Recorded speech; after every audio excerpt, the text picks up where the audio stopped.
Bonsoir à tous, bonsoir Sonia. Bonsoir Michel. Le 18h de Public Sénat avec Simone Veil à la une ce soir. Elle fait son entrée chez les Immortels. Elle a été élue à l'Académie française au fauteuil politique qu'occupait Pierre Messmer. Un couronnement pour cette femme de courage qui demeure l'une des personnalités préférées des Français. Nicolas Sarkozy lance le fonds souverain doté de 20 milliards d'euros, arme anti-crise à la fois offensive et défensive pour aider les entreprises prometteuses et protéger les groupes des appétits étrangers. À la bourse de Paris, aujourd'hui, un plongeon de 3,50%. Les enseignants dans la rue contre les suppressions de postes et les réformes d'Arcos. À leur côté, à Paris, Benoît Hamon et à Lille, Martine Aubry. Le premier secrétaire du PS doit être désigné ce soir par les militants qui votent depuis 1 heure maintenant. Et puis le Sénat a adopté il y a quelques instants à son tour le budget 2009 de la sécurité sociale. Nos invités ce soir, Sonia. Ce soir, on reçoit l'économiste Christian de Boissieu. Avec lui, on reviendra sur le fonds souverain tricolore, le fonds souverain à la française. Puis on reçoit aussi Philippe Juvin de l'UMP et Brigitte Gontier-Morin du Parti communiste, ainsi qu'un prof d'allemand, Ladislas Solar. Bien sûr, on reviendra avec lui sur la journée de grève dans l'éducation nationale. Une belle élection aujourd'hui à l'Académie française, 22 voix sur 29 pour Simone Veil qui fait donc son entrée sous la coupole. Oui, c'est un triple symbole qui entre sous la coupole. D'abord, témoin et rescapé de la Shoah, déporté à Auschwitz et aussi figure politique. Son nom reste associé à la loi autorisant l'interruption volontaire de grossesse. Et c'est aussi la première femme à avoir présidé le Parlement de l'Europe, élue au suffrage universel. On écoute tout de suite la réaction d'Hélène Carrère-Dancos, la secrétaire perpétuelle de l'Académie française. Madame Veil est une femme d'État. Elle a été présidente du Parlement européen, c'est-à-dire qu'elle a une vision des problèmes de l'État français, de la société française, mais aussi de la société européenne. C'est ça les contributions à l'Académie. L'Académie est faite non pas de gens uniquement qui parlent de grammaire ou de choses comme ça, mais sur les 40 membres, il y a toujours ceux qui ont un apport personnel. D'ailleurs, le dictionnaire, c'est le dictionnaire de la langue. C'est pas simple, c'est pas une grammaire. Et chacun apporte, et dans le dictionnaire et dans les débats, c'est ce qu'il sait. Et nous avons tous des connaissances et des talents complémentaires. Voilà, et Nicolas Sarkozy rend hommage au perpétuel courage, à la liberté et à l'indépendance d'esprit de Simone Veil. La grève dans l'éducation nationale aujourd'hui, comme prévu, elle a été très suivie. Oui, dans l'ensemble, mais comme à chaque fois, bien les chiffres se contredisent. Un enseignant sur 3 en grève aujourd'hui selon le ministère de l'Éducation. Plus de 50%, voire 69% en primaire des enseignants mobilisés selon les syndicats. Tous dénoncent en tous les cas le manque de moyens pour l'éducation et les suppressions de postes qui se poursuivent.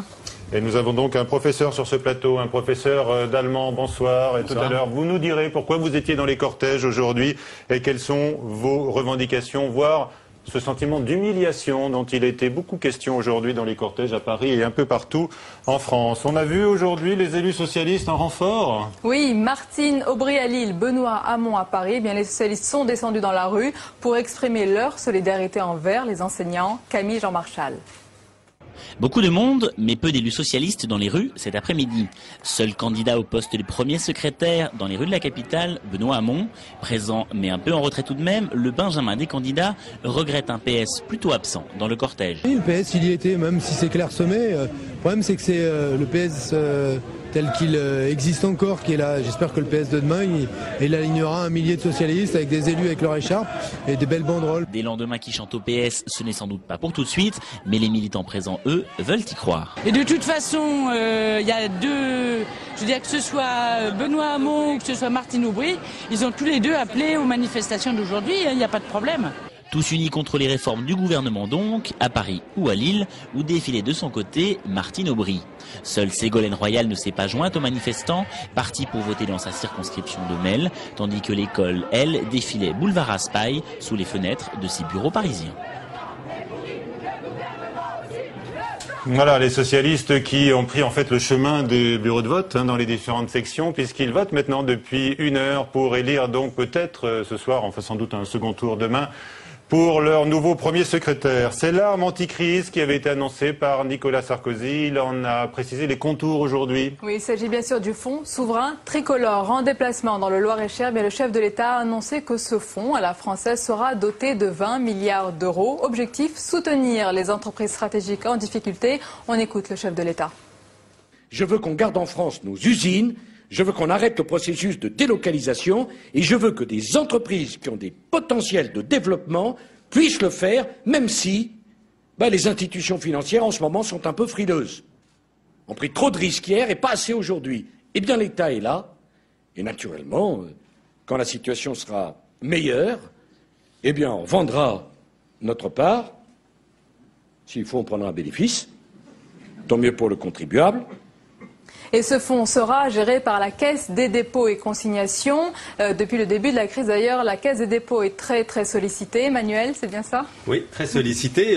Si on fait les comptes, du sauvetage de la banque Dexia au crédit aux PME, en passant par l'aide aux collectivités locales, la mobilisation financière de la Caisse des dépôts, elle atteint à peu près aujourd'hui 40 milliards d'euros. Alors d'où vient cet argent? Il faut savoir que la Caisse des dépôts, c'est une très vieille dame, 192 ans, qui a été créée pour gérer en toute sécurité les fonds publics qui ne viennent pas de l'impôt. C'est l'épargne du livret A, ce sont par exemple aussi les dépôts des notaires ou encore l'argent de la retraite des fonctionnaires. Et cet argent, elle doit le faire travailler, fructifier, et quand il y a des profits, ils doivent servir, c'est la loi, l'intérêt général ou le développement économique, par exemple, à travers le logement social. Donc là, la Caisse, elle est bien dans sa mission. Le problème, c'est de savoir jusqu'où elle peut aller. Elle est actionnaire des sociétés du CAC 40, et bien sûr, donc elle est touchée par la crise boursière. Et puis là, avec tout ce qu'on lui demande, elle va devoir emprunter. Et certains estiment que ça peut peser sur son bilan, ça peut la fragiliser. Et surtout, la Caisse, elle a été créée après les batailles napoléoniennes où l'argent public avait été dilapidé. Et on a fait un système dans lequel elle est en principe autonome par rapport au pouvoir politique pour justement sécuriser les placements, faire en sorte qu'il n'y a pas trop de risques, que ce ne soit pas utilisé de façon indue. Or, justement, ce qu'on voit là, bien sûr, c'est justifié par l'urgence, c'est quand même que c'est le pouvoir politique qui décide assez directement. C'est Nicolas Sarkozy. Et donc, il commence à y avoir des tensions entre les dirigeants de la Caisse et le pouvoir et l'exécutif sur la question de cette autonomie. Comme la Caisse de dépôt doit être contrôlée par le Parlement, il ne serait pas illégitime qu'il y ait un débat parlementaire sur la question. On rappelle que la Caisse des dépôts est dirigée par Augustin de Romanet. Il va bien sûr gérer ce fonds souverain. Emmanuel, avec lui, il y aura Jean-François Dehecq, le dirigeant de Sanofi Aventis, et Patricia Barbizet, qui vient du groupe PPR. Mais Nicolas Sarkozy a également dit que les syndicats étaient conviés au comité d'orientation de ce nouveau fonds dont nous reparlerons dans un instant avec l'économiste Christian de Boissieu. Oui, l'une des raisons de la création de ce fonds souverain tricolore, c'est de mettre les entreprises de pointe françaises à l'abri des fonds souverains étrangers, notamment arabes. Fabrice Cunet. Nous sommes à Abu Dhabi. Dans ces tours sur le front de mer, les fonds souverains de l'Émirat. Preuve du mystère qui les entoure, impossible de filmer de plus près. Ces établissements sont chargés de gérer les revenus colossaux du pétrole. Le meilleur exemple, l'ADIA, n'a pas échappé à la crise. L'ADIA, qui est le plus grand fonds souverain mondial, il n'y a pas de chiffre officiel, mais on parle entre 1 trillion de dollars, c'est-à-dire 1000 milliards de dollars, et 800 milliards de dollars. Un chiffre colossal. Ils sont investis massivement sur les marchés occidentaux, aussi bien sur les bourses européennes que sur les bourses américaines et dans les entreprises occidentales. Comme tout le monde, ils sont en train de perdre énormément d'argent. Au Qatar, le fonds souverain et ses 60 milliards de dollars est plus modeste, mais tout aussi ambitieux. Avec la crise, une phrase court les milieux d'affaires ici. La chasse aux entreprises fragilisées est ouverte. Dernier exemple en date, le rachat du français Cegelec. Cegelec a été choisi parce que elle peut accompagner le fonds souverain dans son développement, non seulement au Qatar, mais aussi à l'international, en lui donnant des moyens techniques qu'il n'a pas. En contrepartie, le fonds souverain va donner à la Cegelec de nouvelles perspectives de débouchés et un appui financier. Limiter ce genre de prise de participation, c'est tout l'enjeu du fonds d'investissement français lancé ce jeudi. Même si, avec seulement 20 millions d'euros, il sera difficile de résister aux sirènes du Golfe. Voilà, 20 milliards d'euros tout de même pour le fonds français, malgré les difficultés budgétaires qui sont évoquées cet après-midi au Sénat dans le cadre de la discussion. Oui, après avoir été voté hier par les députés, le budget 2009 est en discussion à la Haute Assemblée avec une modification apportée par le ministre du Budget, une nouvelle dégradation des comptes publics de quelques 5 milliards d'euros. Mais cet effort de vérité salué à droite ne satisfait pas l'opposition. C'est un sujet de Nicolas Béard. C'est un budget de crise qui arrive au Sénat. Les sénateurs devront prendre en compte la révision à la baisse des prévisions économiques et une aggravation du déficit. Si les députés n'ont pas touché aux grandes lignes du projet du gouvernement, la Haute Assemblée, elle, tient à exprimer ses inquiétudes. À elle seule, la Commission des finances a adopté 44 amendements, notamment sur la fiscalité verte. Je pense que la politique en la matière, issue du Grenelle de l'environnement, c'est une politique d'avant la crise, et qu'au moins en ce qui concerne l'industrie automobile, elle arrive à contre-cycle. Et je pense qu'elle peut être dangereuse, qu'elle peut conduire à détruire des emplois. Peut-être qu'il sera sage de suspendre certains dispositifs ou de les remettre à un peu plus tard. Une chose est sûre, le PS montera au créneau. Le groupe socialiste présentera plus de 60 amendements. Il dénonce des prévisions économiques hasardeuses, une fiscalité écologique sans ambition. Il réclame un plan de relance pour les collectivités locales étranglées par la crise. Enfin, il fustige un manque criant de recettes dans ce budget. Sur le bouclier fiscal, il faut revenir dessus. Sur certaines niches fiscales qu'il faut arrêter tout de suite. Il faut les mesures qui pèsent, qui vont peser en 2009, les exonérations des heures supplémentaires qui vont à contre-courant au moment où le chômage continue d'augmenter. Le temps de la navette entre l'Assemblée nationale et le Sénat, la situation économique s'est aggravée. Le gouvernement prévoit un déficit public de plus de 57 milliards et la promesse d'un retour à l'équilibre budgétaire en 2012 a été définitivement abandonnée. Le budget de la sécurité sociale a été, lui, adopté au Sénat. C'est un budget marqué par un déficit aggravé par la crise et l'allongement de l'âge possible de la retraite à 70 ans. On cherche une bonne nouvelle dans l'actualité, peut-être du côté des cours du pétrole, maintenant sous la barre des $50.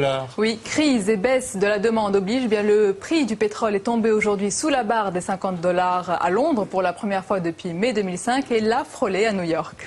La suite avec nos invités, donc le Fonds souverain à la française, avec l'économiste Christian de Boissieu, qui nous dira si ce cours du pétrole est une bonne nouvelle uniquement. Elle peut aussi susciter quelques craintes du côté des écologistes. La grève dans l'éducation nationale avec Philippe Juvin, secrétaire national de l'UMP et maire de la Garenne-Colombes. Bonsoir. Vous avez également, vous, cette fois-ci encore, appliqué le service minimum d'accueil dans les écoles de votre ville. Ça fait plusieurs années qu'on l'applique et cette année encore. Brigitte Gauthier-Morin, sénatrice communiste, et puis un prof d'allemand, donc que je vous ai déjà présenté, Ladislas Soler. Tout de suite.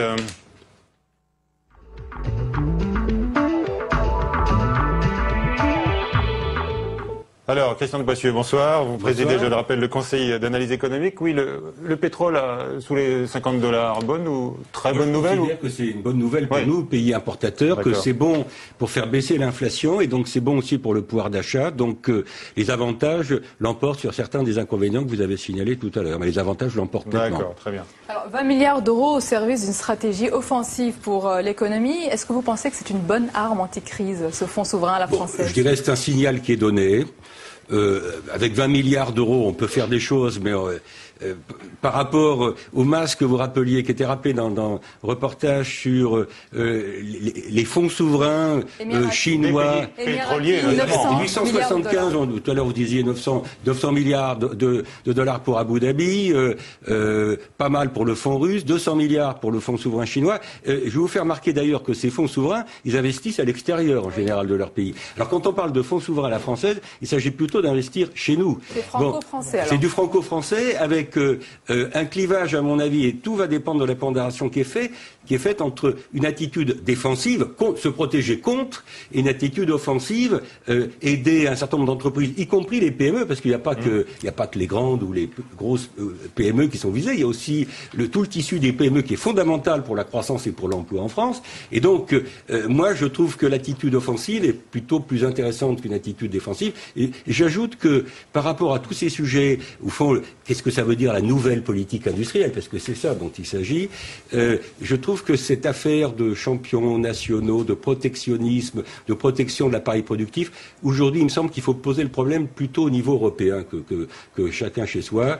Le débat, c'est l'Europe dans 10 ans, dans 20 ans, dans 30 ans. Est-ce qu'on aura encore des entreprises compétitives en Europe face à la montée de la Chine, de l'Inde et par rapport à d'autres pays? La concurrence entre la France, l'Allemagne, l'Italie, l'Espagne, c'est important, mais je veux dire, l'important aussi, c'est l'avenir de nous en tant qu'Europe. Alors, on l'a entendu lors de son discours, Nicolas Sarkozy a répété qu'il se voulait pragmatique face à la crise. Est-ce que c'est une façon de reconnaître un virage idéologique? Écoutez, pour moi, l'intervention, on parle de retour de l'État. Bien sûr que les États sont intervenus, parce que quand il y a le feu dans la maison, il faut appeler les pompiers. Vous ne demandez pas quelle est la couleur de leur casquette. Bon, donc il fallait appeler les pompiers. Les pompiers, ça a été les banques centrales qui ont été très réactives, ça a été les États.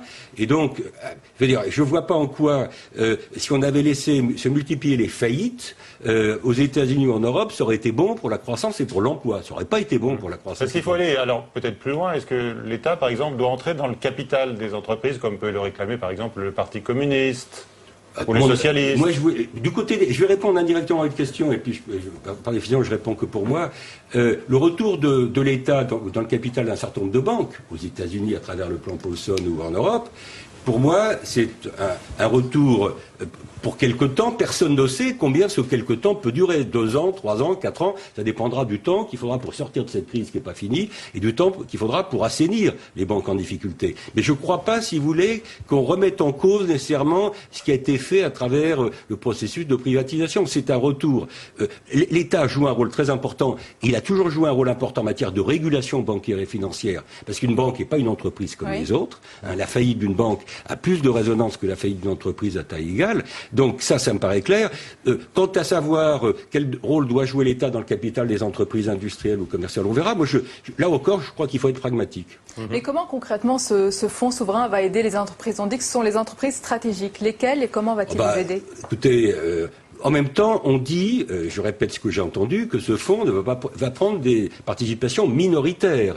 Bon, donc ça ne remet pas en cause ce qui est la gestion du secteur public, de ce qui reste du secteur public, c'est-à-dire les cas dans lesquels l'État reste majoritaire. Ça relèvera pas de ce fonds. Donc là, l'État va prendre des participations minoritaires. Alors, je sais pas, ça va dépendre des cas, ça va être pragmatique, 15, 20, 30, 35%, à la fois pour essayer d'éviter que peut-être des fonds souverains étrangers ou des entreprises étrangères profitent de la crise pour faire leur marché.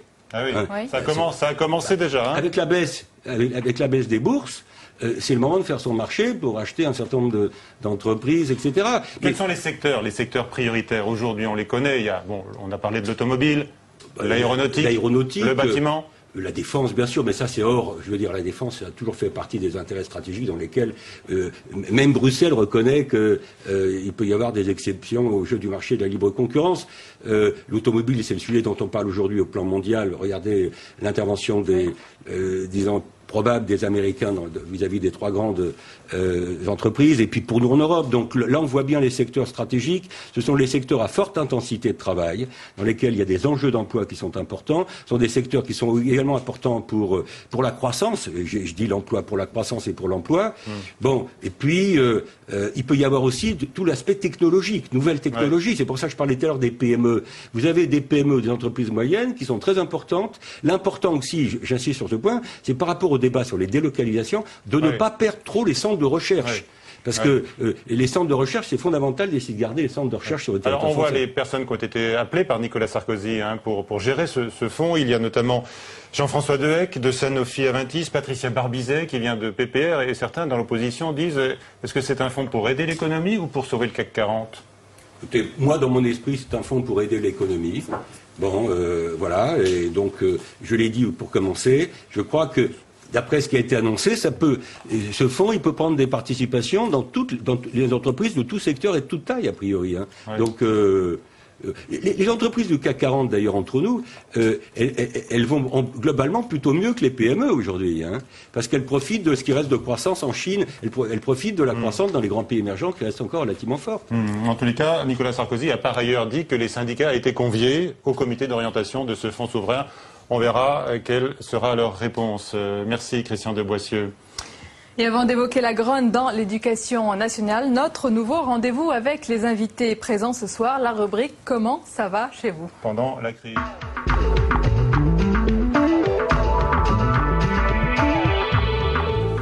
Et nous avons 2 élus des Hauts-de-Seine, donc je vous ai présenté tout à l'heure. Brigitte Gonthier-Morin, bonsoir. Vous êtes sénatrice communiste des Hauts-de-Seine. Alors, comment ça va chez vous ? Bien, écoutez, les Hauts-de-Seine n'échappent pas à la tourmente. On parlait tout à l'heure de pompiers. Je crois que la première question à se poser serait de savoir pourquoi le feu a pris. Et le feu a pris parce que nous sommes confrontés à la crise d'un système, le système capitaliste, dans sa manifestation extrême, dans cette phase financière. Comment ça va mal. Je vois mes concitoyens obligés d'examiner comment rogner sur leur budget, comment pouvoir faire face à toutes les questions de logement, pour s'alimenter, etc. Et puis, du point de vue de l'économie, eh bien évidemment, c'est l'accélération des licenciements, c'est la mise au chômage technique, c'est des formations qui sont suspendues. Bref, c'est une fuite en avant. Donc, je crois qu'il faut vraiment s'interroger sur les conditions de rupture avec ce système. Vous le constatez déjà sur le terrain? Vous avez une remontée d'informations à ce niveau? Voilà. Il y a en tout cas beaucoup d'inquiétudes de la part de nos concitoyens quant à l'avenir. Et je crois qu'il y a une perception sur les origines de cette crise. Philippe Juvin, même question. Comment ça va chez vous à la Garenne-Colombes? Eh bien, c'est la plus belle ville de Haute-Seine, donc ça va forcément pas mal. Vous n'êtes pas épargné quand même. Évidemment, nous ne sommes pas épargnés. Il y a un ralentissement général. On observe un certain nombre de gens qui viennent demander des aides qui ne venaient pas auparavant. Donc ça, c'est une évidence. Simplement, c'est vrai que nous tirons le bénéfice du fait d'avoir été prudents dans les emprunts en particulier. C'est une ville peu endettée. Et surtout, c'est une ville endettée avec pas d'emprunt, comme on dit, toxique. Ouais. Et c'est vrai qu'un certain nombre de collectivités territoriales ont joué avec le feu ces années passées et se retrouvent aujourd'hui dans des difficultés particulières. Donc, Dieu soit loué, nous n'avions pas joué à ce jeu à la Garenne. Mais vous nous dites effectivement que le guichet social est ouvert à la mairie de la Garenne-Colombes et que les gens sont de plus en plus nombreux à venir. Il n'y a pas, non mais entendons-nous, il n'y a pas la queue le matin, mais il y a évidemment d'abord une anxiété des gens. Il faudrait être aveugle pour ne pas être anxieux, à vous entendre tous en permanence, mais il y a aussi une vérité sociale qui est que les gens connaissent des difficultés et je crois que les élus locaux sont là pour répondre à ces inquiétudes et ces difficultés. J'ai vu que vous aviez décidé de réduire votre indemnité de maire. Oui, je crois que la société... Est-ce que c'est un geste de solidarité? La société est faite de symboles. Et parmi les symboles, il y a celui de dire que voilà, pendant une année, un maire divise par deux ses indemnités. C'est un symbole.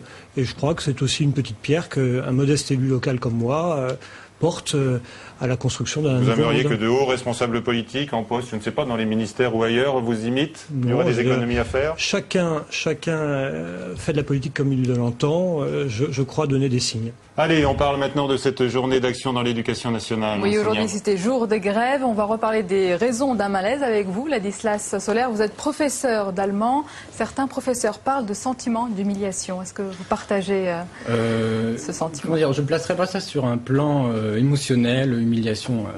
C'est pareil, j'entends beaucoup parler de sentiments de grogne. Grogne, c'est pas de la grogne, c'est de la colère fondée. Si vous voulez... En ce moment, on est en train d'assister tout simplement à la fin de l'école publique. Alors ça paraît énorme de dire ça. Oui, votre voisin lève les yeux au ciel. Non, je dis que c'est énorme. Oui. C'est énorme. Et d'ailleurs, je vais donner quelques arguments pour le montrer. Bien entendu. Premièrement, pourquoi est-ce que beaucoup de mes collègues étaient dans la rue? Tout simplement, d'abord, on nous annonce une réforme du lycée dont on ne sait rien et qui doit rentrer en vigueur dès la rentrée. Alors... Comment s'opposer ou comment ne pas s'opposer? Le fait est que, un point concret au niveau de cette réforme, des élèves de seconde qui avaient jusqu'à présent, il me semble, 32 heures de cours, vont passer déjà à 30 heures, dont 3 heures de soutien. Or, le soutien, c'est une bonne chose. Mais concrètement, dans les faits, cette réforme est, on va dire, le dernier moyen qu'a trouvé le gouvernement pour mettre en place la réduction de postes qu'il a annoncée.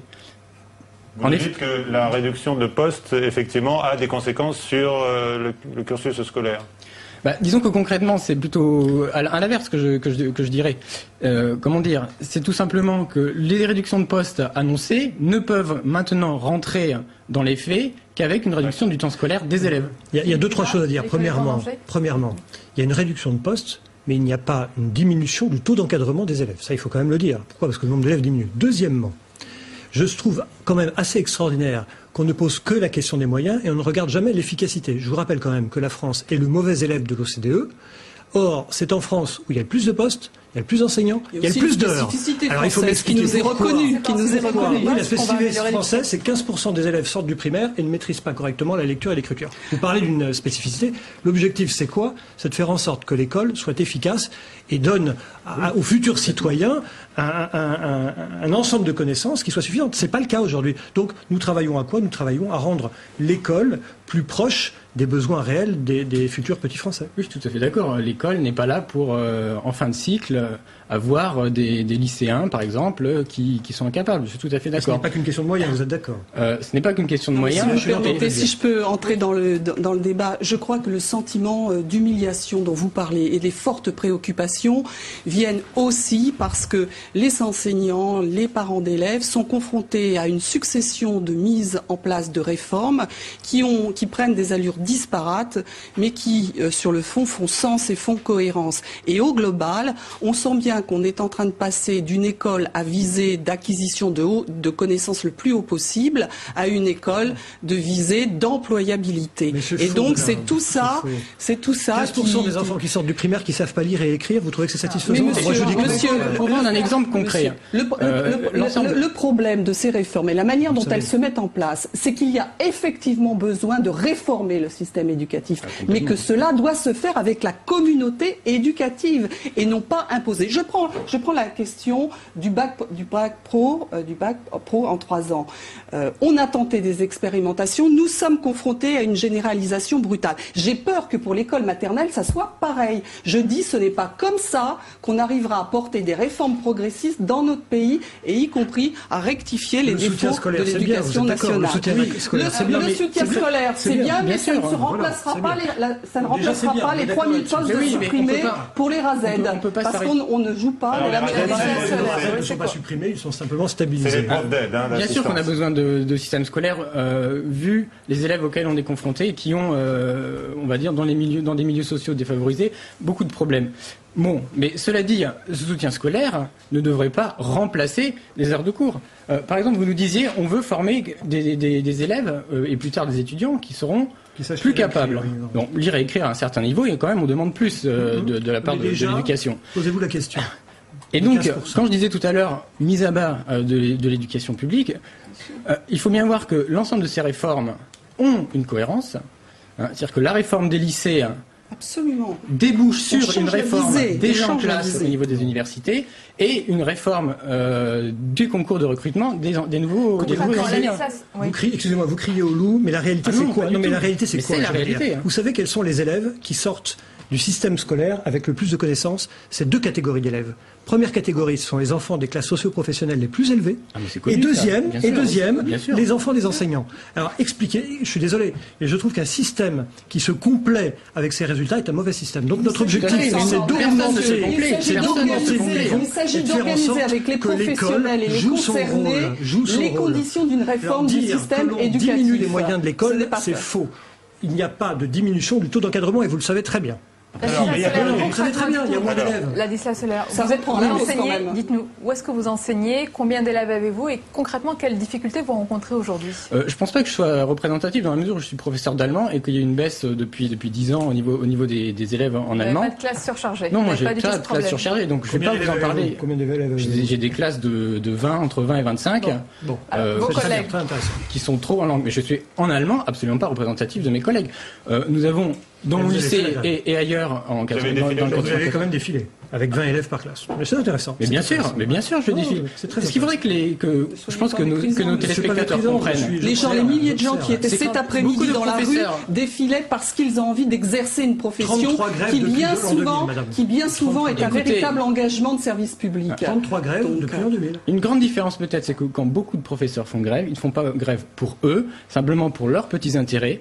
Ils font grève pour un maintien dans le service public d'une certaine qualité. Et je vous rejoins sur ce point. Simplement, je crois que nous ne sommes pas d'accord sur les moyens, car concrètement, les réformes qui sont mises en place visent à une diminution et des compétences. Et ça commence au lycée, absolument pas. Ce sont des faits.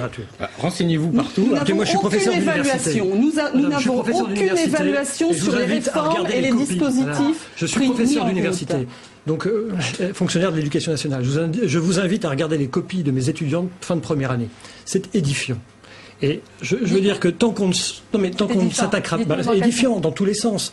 Grande difficulté à s'exprimer, grande difficulté à conceptualiser. Donc il y a un problème de fond majeur. Exactement. Donc la question que nous nous posons, c'est comment améliorer le niveau.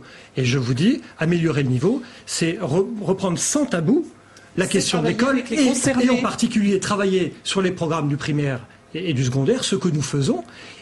Et notre priorité, c'est quoi? C'est de faire que l'école de la République redevienne l'école de la République. Aujourd'hui, l'école de la République, c'est l'école des classes socio-professionnelles élevées et des enfants d'enseignants. Mais ça, tout le monde ce n'est pas cette fracture aujourd'hui entre vous tous, parce que tous, vous militez effectivement pour une éducation. Mais si, je veux dire, elle est où la fracture? La fracture, c'est que monsieur et madame, pardonnez-moi, je parle pour eux, ont une vision de moyens. C'est-à-dire que pour eux, la question, c'est les moyens. Et moi, je vous dis qu'il faut analyser la question de l'efficacité du système. Il y a besoin, madame disait aussi une philosophie d'ensemble. Il y a besoin de réforme, mais il y a besoin de conceptualiser le système éducatif dont nous avons besoin avec les intéressés. La casse du service public, c'est un slogan. C'est un slogan. La casse du service public, c'est ce qu'on agite quand on veut casser la volonté d'un gouvernement, quel qu'il soit d'ailleurs, de modifier les choses. C'est votre point de vue, monsieur. Je crois que ce soit celui de ceux qui sont dans la rue aujourd'hui. Le slogan. Le fait est... Combien de grèves avez-vous dit là? 33 grèves depuis l'an 2000. Je suis quand même intéressé. On est forcément interpellé par un chiffre. Combien de grèves est-ce que vous avez donc fait depuis cette période? J'ai dû faire à peu près 5 ou 6, je pense. Et à chaque fois, de toute façon, ce sont des étapes qui sont mises en place. Pour la prochaine aussi, dès aujourd'hui. Il y en a déjà une prévue. Évidemment, déterminé. Comment dire? Je suis d'accord avec monsieur qu'on a un gros problème et que les élèves qui arrivent en première année de faculté n'ont pas un niveau qu'on peut demander. Simplement, il faut quand même que les gens se rendent compte que la réforme qui est annoncée au lycée ne va pas pallier ce problème. Par exemple, un petit point, mais qui est extrêmement discuté, des élèves pouvaient, entre guillemets, encore redoubler en seconde, des élèves qui avaient été mal orientés, etc., etc. Dans le projet de réforme, il n'y aura plus de redoublement. C'est-à-dire qu'il y a des élèves qui vont nous arriver en seconde, dont on va s'occuper, et jusqu'en terminale. Ils n'ont pas de niveau en seconde, vous êtes d'accord? Parce que souvent, il s'agit d'une lente dégradation du niveau qui date du primaire. Donc la question, c'est pas de dire on va traiter le lycée, on va traiter... La question, elle est très très longitudinale. Et donc ce que nous avons mis en place, c'est quoi? C'est la mise en œuvre de réformes du primaire, la mise en forme de réserve du collège et maintenant le lycée. Sans concertation réelle d'ensemble. Nous sommes en train de casser l'ensemble des dispositifs qui faisaient que l'école était une équipe. On casse les RASEC, on casse les COPSI, on ne trouve plus d'infirmières scolaires, on n'a plus de médecins scolaires. Comment on va juguler la violence, y compris à l'école, si jamais nous cassons tous ces dispositifs? Ne soyons pas dans un discours de misérabilisme. Nous ne sommes pas dans un discours de misérabilisme, mais de réalité. Est-ce qu'il a été appliqué dans votre commune? Bien entendu, je l'applique déjà depuis plusieurs années, avant même que la loi... Mais écoutez, je veux dire... Largement évoqué par de nombreux maires. Expliquez-moi pourquoi les villes de droite, pour faire simple, arrivent à mettre en œuvre... Les Hauts-de-Seine a été débouté par rapport au recours qui avait été système et pas les villes de gauche, parce que ça serait impossible chez les villes de gauche. La réalité, c'est que les maires qui ne veulent pas mettre ce système en place ne se posent pas la question et ne savent pas répondre à la question qu'est-ce qu'on fait des enfants. Donc je vous pose la question, madame, que font les parents avec leurs enfants le jour de grève? Monsieur, est-ce qu'un seul enfant a déjà été laissé à la porte de son école lorsque les enseignants étaient en grève? Non, vous savez très bien. Mais madame, c'est faux. Qu'est-ce qui se passe en pratique? Vous dites dans vos communes, vous dites aux parents, débrouillez-vous avec les enfants. Alors je vous dis, qu'est-ce que les parents font avec leurs enfants? La réponse, c'est que les communes de gauche disent, débrouillez-vous. Voilà, elles expliquent et elles invoquent des questions de sécurité encore une fois. Arrêtez. Les questions de sécurité. Il n'y a pas des maires égaux d'ailleurs. De sécurité, le droit de grève, le droit d'exercice du droit de grève. Et on sait aussi que le service minimum pouvait glisser vers des non remplaçables. Merci pour ce débat. Je ne sais pas si on va le qualifier de fructueux, mais on voit quand même qu'il va falloir le poursuivre pour essayer de rapprocher les positions. Également pour la réforme, encore une fois, dont on ne sait rien au niveau des lycées. Nous sommes prêts à travailler pour une meilleure qualité. Il faut encore faudrait-il qu'on nous demande pour une meilleure qualité. Bon courage pour demain matin avec vos élèves. Merci. Vous avez cours à quelle heure demain matin? Demain, je commence à 9h. 9h. Merci à tous. Et on va tout de suite rejoindre la séance, donc, puisque nous suivons les discussions sur le projet de loi de finances 2009. Sonia, bonsoir. Bonsoir. Mes chers collègues, l'ordre du jour appelle maintenant la discussion du projet de loi de finances pour 2009 adopté par l'Assemblée nationale. Dans la discussion générale, la parole est à monsieur Éric Woerth, ministre du Budget, des Comptes publics et de la Fonction publique.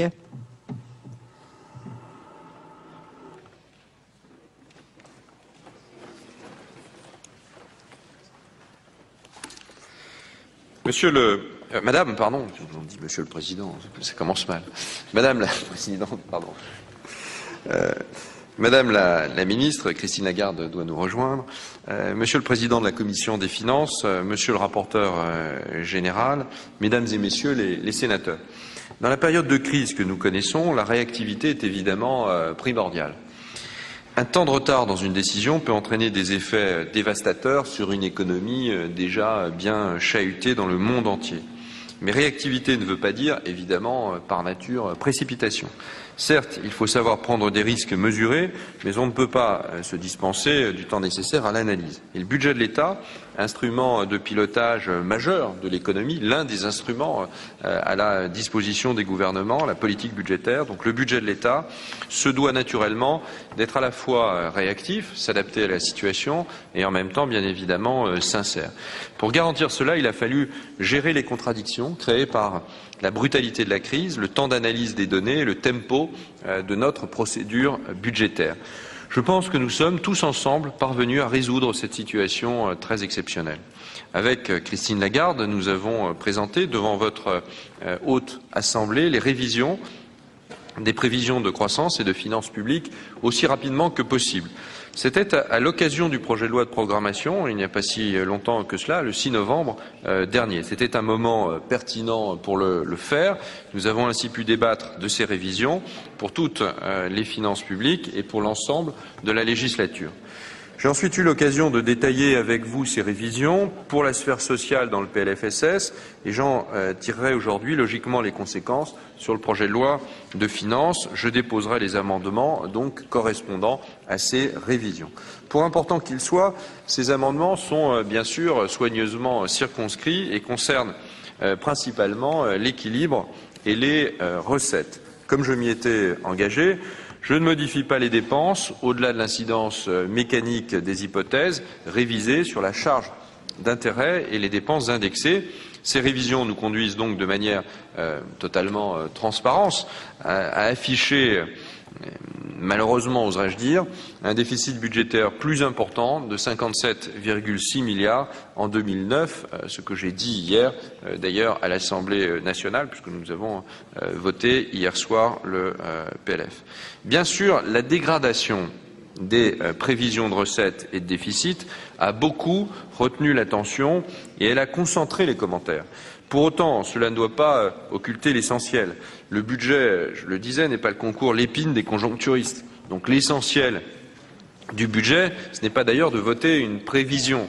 Le budget, ce sont d'abord des orientations politiques claires, efficacité de la dépense, amélioration de la fiscalité et une stratégie claire sur ce que nous ferons si nous sommes confrontés à de nouvelles surprises, à savoir laisser agir la conjoncture sur les recettes. Ces orientations, qui ne relèvent pas de la prévision, mais de l'action, n'ont pas changé depuis la présentation de ce texte en Conseil des ministres, car ce sont celles qui s'imposent à nous. À court terme, elles s'imposent parce qu'il faut amortir la crise. À moyen terme, pour préparer l'avenir et tirer au mieux parti de la reprise lorsqu'elle viendra, et évidemment elle viendra, et à long terme, pour conserver le contrôle de nos finances publiques. Le projet de loi de finances était d'une parfaite sincérité lorsqu'il a été déposé. Une croissance de 1% en 2009 était alors l'hypothèse partagée par absolument tous les économistes. J'entends bien évidemment que ce projet conserve sa sincérité, je l'ai déjà dit, et tout son réalisme. Face à la dégradation de nos perspectives de croissance, comme je l'avais annoncé, notre choix, donc, c'est de ne pas modifier la progression réelle des dépenses, ni de chercher à compenser par des augmentations de recettes la faiblesse de la conjoncture. En d'autres termes, pas de coupe sombre et pas de hausse d'impôts. En laissant les recettes diminuer avec la conjoncture, nous laissons donc jouer ce que les économistes appellent les stabilisateurs automatiques. Or, ces stabilisateurs sont puissants en France. C'est d'ailleurs quelque chose qui n'est pas tout à fait compris, mais ils sont évidemment puissants. Pourquoi? Tout simplement parce que la sphère publique représente une part très importante de l'activité, bien plus importante que dans bien d'autres pays. En France, environ 1 euro sur 2, plus d'1 euro sur 2 d'ailleurs, produit chaque année, transite par l'administration sous une forme ou sous une autre dans la sphère publique. 50 points de PIB, c'est évidemment considérable. Et nous sommes, j'ai souvent eu l'occasion de le rappeler, nous sommes quasiment champions d'Europe. Ne pas compenser une diminution de 0,5% des ressources en France, c'est donc un effort plus conséquent que pour des pays où les recettes ne représentent que 40 points de PIB comme au Royaume-Uni ou 30 points de PIB comme aux États-Unis. C'est un effort beaucoup plus important. Donc en laissant jouer ces stabilisateurs, l'État prend ainsi à sa charge une large part de l'impact de la crise sur l'économie française. L'avantage de cette stratégie, c'est également, bien sûr, qu'elle s'adapte à l'ampleur de la crise. Si celle-ci se révélait plus marquée, l'effort de l'État serait à ce moment-là automatiquement plus important. Au total, sur 2009, les recettes seraient ainsi revues à la baisse de près de 7 milliards, en tenant compte à la fois de la révision de la croissance et de la sensibilité de certains impôts à la crise financière, comme l'impôt sur les sociétés par exemple. Les recettes d'IS diminueraient ainsi de 4 milliards par rapport aux prévisions initiales. Les autres recettes fiscales seraient affectées dans une moindre mesure, notamment la TVA, revue de 2 milliards d'euros. Ces prévisions sont les plus prudentes jamais retenues. Les recettes de l'État progresseraient ainsi à législation constante de 0,7%, soit moitié moins vite que l'inflation. En matière de dépenses, la recherche de l'efficacité n'est pas soluble dans la crise, évidemment, au contraire. C'est l'efficacité de la dépense qui garantit la solvabilité de l'État. Et c'est elle qui permettra de rétablir à terme des marges de manœuvre dont nous aurions bien besoin aujourd'hui. C'est la condition, évidemment, de l'assainissement de nos finances publiques. Les discussions à l'Assemblée ont validé cette approche, puisque les nombreux amendements n'ont pas modifié significativement l'équilibre du texte. Les surcroîts de crédits accordés pour faire face à la crise sur le front de l'emploi, avec une augmentation du volant d'emploi aidé et du soutien aux PME, ont notamment été gagés par des économies supplémentaires sur toutes les missions.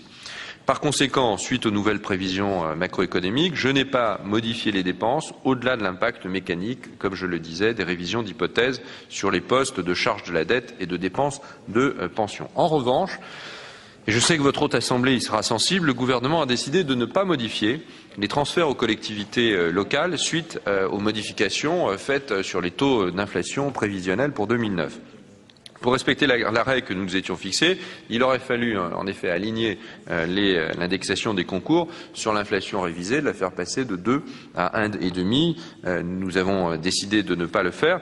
Cela représente 275 millions d'euros de plus que la norme dite du zéro volume, permettant de soutenir, je le pense, l'investissement des collectivités dans cette période de crise.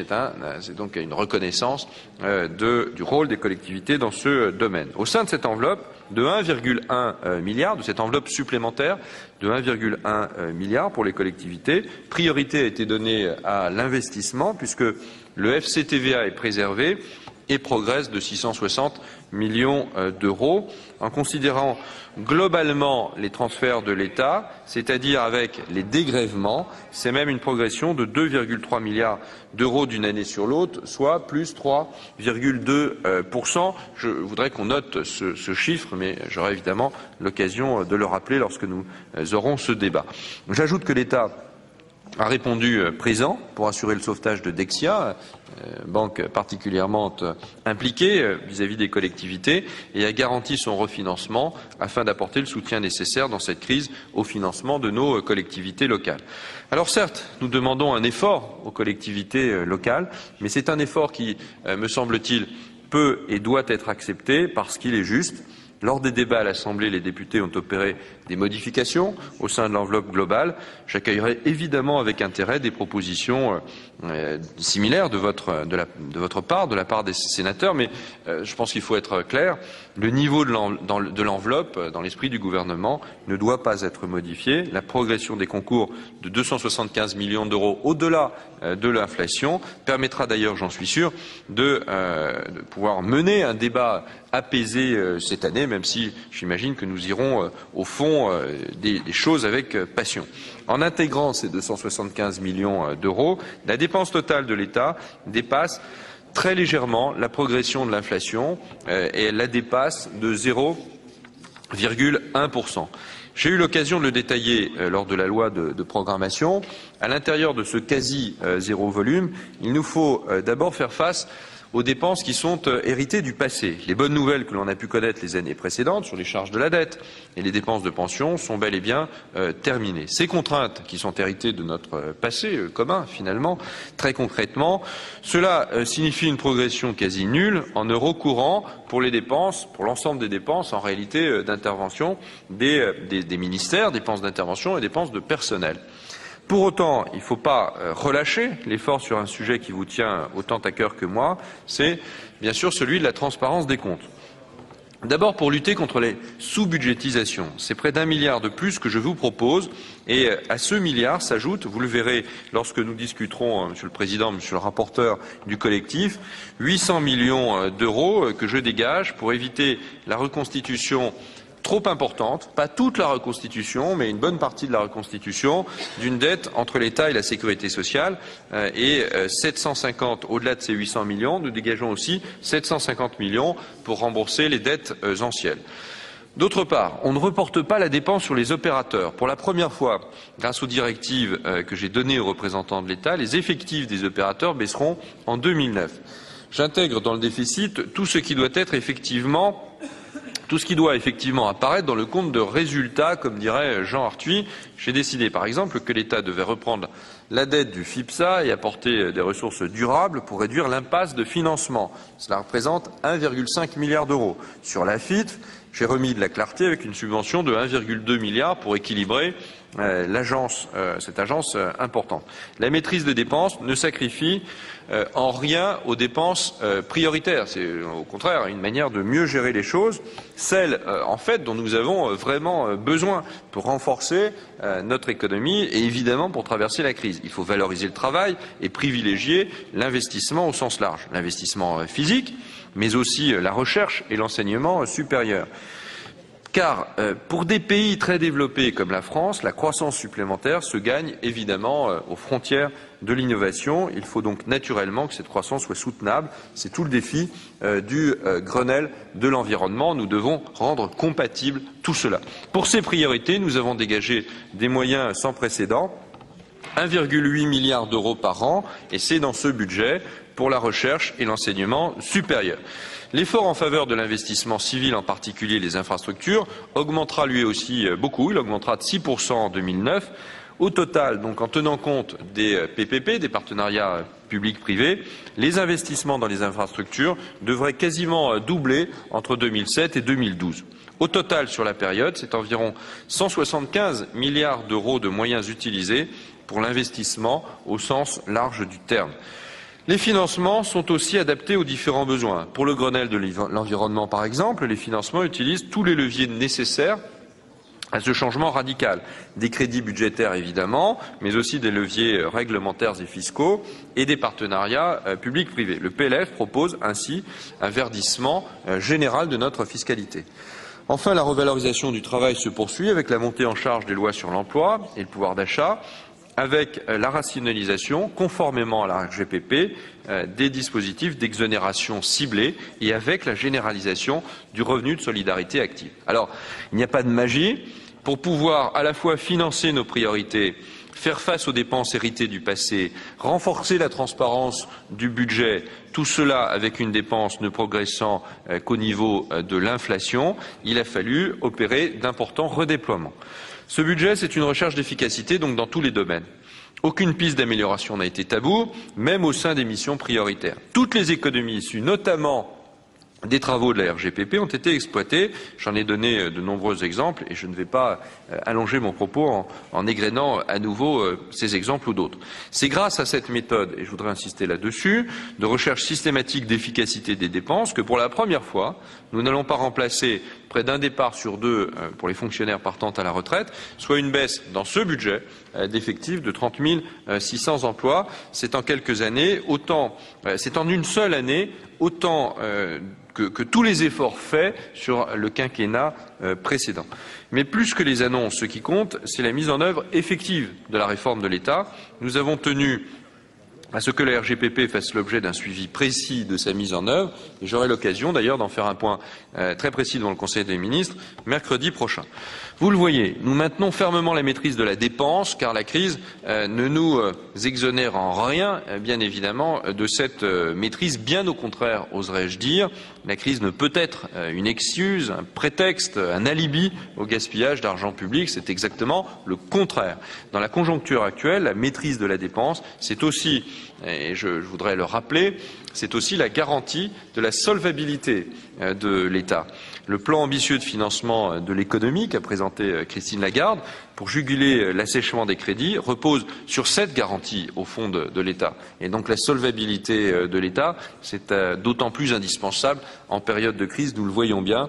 Et la façon de gérer nos finances publiques, c'est la meilleure des garanties pour assurer cette solvabilité. L'État, pour que l'État puisse jouer tout son rôle, il faut donc accepter de le réformer et accepter, bien sûr, d'être économe de l'argent public.